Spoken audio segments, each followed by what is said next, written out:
for the crime zones. Let's give him a big hand.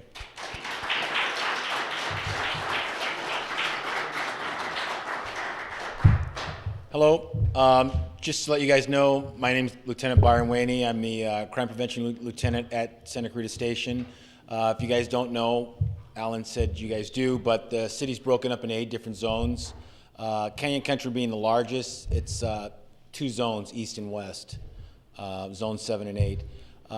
Deputy Wilson, who couldn't be here tonight, has one of the zones, and the other, we have a new zone deputy, that's Betsy Shackelford. She can come on up right now. She'll introduce herself.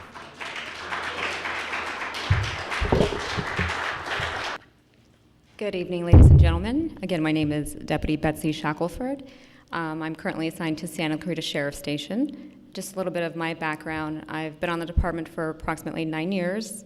I worked AV Courthouse for about 3 years. Went to Palmdale Sheriff Station where I completed my patrol training and remained for approximately 2 years. And I've been with the Santa Clarita Sheriff Station for about 3 years now. I've only been assigned to this unit for a week now. So far, the only thing I can tell you as far as any crime trends that are occurring in the east and west area of Canyon Country is vehicle thefts from locked and mostly unlocked vehicles. So just word to the wise, just make sure you don't leave any valuables, anything on your front seat, anything that could be visible in your vehicles. Other than that, shoplifting as well seems to be a trend that remains high in this area, and as well as the other areas of Santa Clarita. Does anyone have any questions that we could probably get more? Go ahead. I can't answer the microphone, please. Oh, do it. Oh. Do we take it off? Oh. Are you east or west? East. Thank you. You're welcome. And do you guys know the dividing line? The dividing line is Sierra Highway, correct? Sierra Highway. Sierra Highway is the dividing line between the 2 zones in Canyon Country. Oh, hi. I was just wondering, do you use body cameras here in Santa Clarita? How many of the sheriffs actually have body cameras on them, and do you think it would be a valuable resource for you to have? The department's currently doing a body camera study for the whole department, and that's underway right now. You might see a few folks wearing body cameras, especially maybe some of the traffic guys, but nothing official from the department. The department's continuing their study. They're testing different models from different manufacturers to find out which one best suits us. But officially, there's no official thing from the Sheriff's Department on body cameras. So is that just for Santa Clarita? Or Santa no, that's Clarita? the whole county of Los Angeles. But if we want them here, can we get them here? If we want them in Santa Clarita, Santa Clarita Sheriff, can we do that? Well, it would have to come through the department. Oh, wow. We contract with Santa Clarita, but the department in a whole is looking at the different cameras, and when the determination is made which camera we're going to select, then the whole department will go to the cameras. There's a little more to it than just slapping a camera on a person. There's policies, when to turn it on, when not to turn it on, for liability issues. There's a lot of things involved with the cameras. It's just not simple as I hand it to a deputy and he sticks it on his person. And that's all being done. Hi. I've asked this of the lieutenant, and I wanted to get a feel about the group here. I have a problem that really kind of ticks me off, and see how you guys feel. When you put your trash out, these guys go around in pickup trucks and look for recyclables, and they take them out of the trash. It bothers me because the city makes money off of that, so these people are really stealing from the city. Now, I did do the research. I don't have it with me, Lieutenant. There is a city ordinance about taking the recyclables out of the trash. And so anybody here feel like I do that they shouldn't be doing it? I'll get that for you next. Okay. But if other people feel like it, then maybe we can look into it. Thank you. All right, fair enough.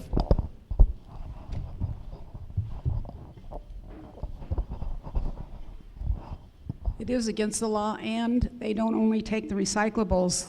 We've had them come through our neighborhood, and they take all the paperwork that's in our trash and stuff, too. So they can get your identity if you're not careful.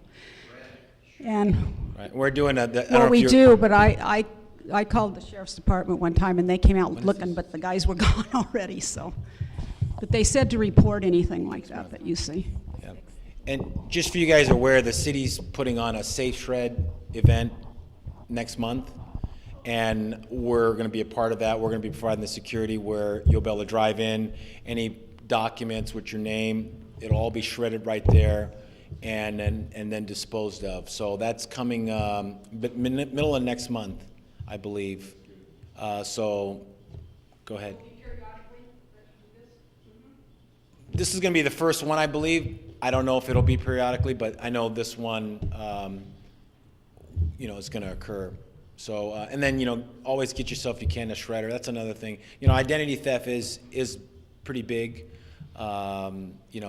Whitewashing checks, people intercepting mail theft.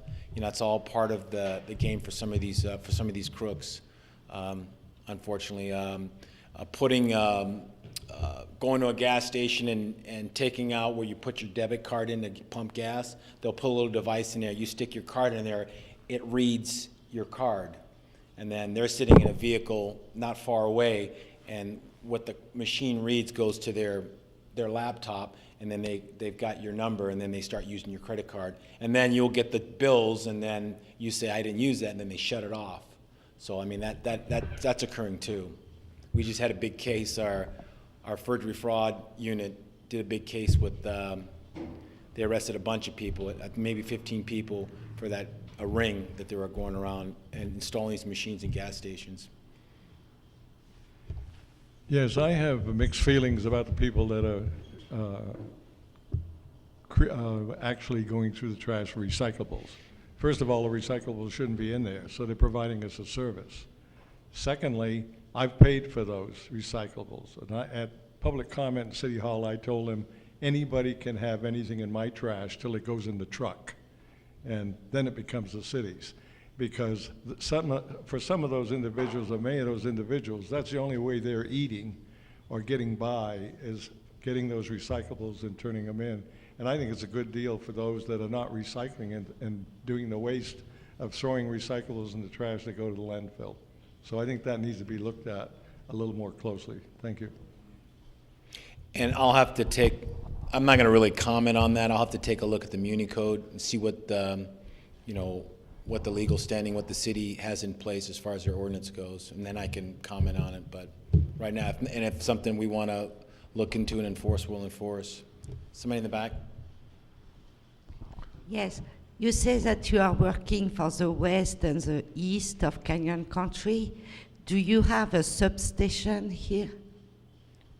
There was one at that shopping center. Was that still there? No, there was one at one time, a storefront right over here at Soledad and White's, I believe. Right there is there a boot barn there? There was one in there at one time, but I don't think that's there anymore. Yeah. Or is it Sierra and Soledad? Yeah, it's not there anymore. Are we going to have one in the future? Because I really think that it is something very important. The future of the valley is there's going to be 2 stations out here. I can tell you that. And that's already in the works. There'll be a station out here as well as going towards Valencia. So that's this place, I would venture in the next 5 to 10 years we'll have 2 stations. Yes, I was wondering whether, do you still have the stop program where you can call in the license plate of vehicles that are violating motor vehicle laws? Yeah, if someone's driving recklessly or you think might be a drunk driver, yeah, call in. But this is usually for like young teen drivers. Like, I have stop on my cell phone here, and I never hear any feedback. So like if I call in and I say, I saw this kid speeding and weaving between lanes, I never get any feedback at all from anybody regarding the complaints that I make. I'd have to go back and talk to Sergeant Cohen, who's a traffic sergeant, and find out where those emails, it's an email, I take it, right? Some type of, It's just a cell phone number. I don't even know if they have my email. but where did, My phone number, I say, this is probably text. yeah, I don't know where those texts go. I'd have to find out where those texts go and find I out don't how. know whether anybody actually follows up on it, because occasionally you'll see people driving recklessly. I know that they say they want to limit it to like teen drivers that are like driving recklessly.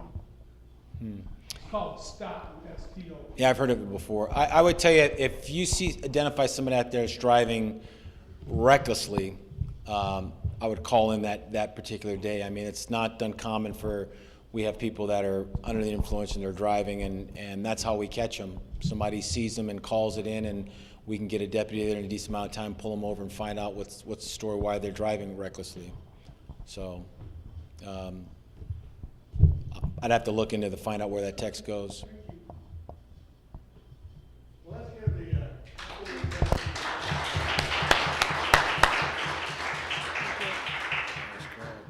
the, okay.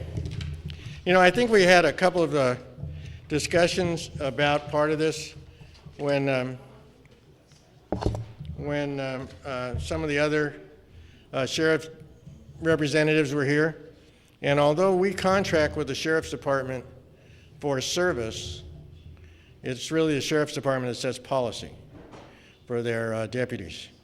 So I think that's exactly what Lieutenant Wainie was talking about with body cameras. It'll be up to the department itself.